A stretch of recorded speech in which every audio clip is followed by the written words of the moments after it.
ఏలూరు జిల్లా చింతలపూడిలోని సీతానగరం సొసైటీ చైర్మన్గా ఎన్నికైన ఆది ధర్మారావు ఎమ్మెల్యే సొంగ రోషన్ కుమార్ సమక్షంలో ప్రమాణ స్వీకారం చేశారు. సీతానగరం సొసైటీ లాభాల్లో ఉందని, ఇంకా లాభాల్లోకి తీసుకొచ్చేందుకు కృషి చేస్తామని ఎమ్మెల్యే రోషన్ కుమార్ తెలిపారు.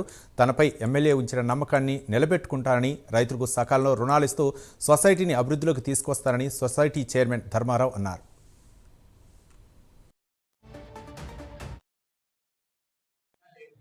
సీతానగరం సొసైటీ 3-man కమిటీ ఈరోజు ప్రమాణ స్వీకారం చేయడం జరిగింది. సొసైటీ సంబంధించి ఇక్కడ 3-man కమిటీ వారు అఫీషియల్ గా చార్జ్ తీసుకోవడం జరిగింది.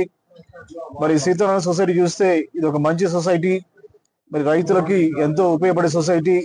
మరి ఇందాకే సెక్రటరీ చెప్తున్నారు, సో ఇది లాభాల్లో ఉందని చెప్తున్నారు. 75% కూడా మరి కలెక్షన్స్ కూడా ఆయన చెప్పడం జరిగింది. సో ఓవరాల్ చూస్తే సీతానగరం సొసైటీ మరి రైతులకి అన్ని రకాలుగా ఆదుకొని మరి ముందంజలో ఉన్నట్టుగా నేను అనుకుంటున్నాను.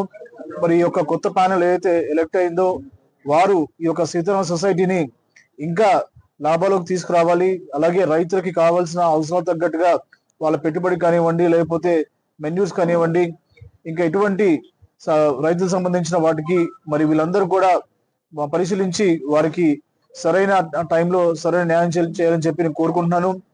అదే విధంగా చూస్తే మనము 79వ స్వాతంత్ర దినోత్సవం జరుపుకుంటున్నాము అందరూ.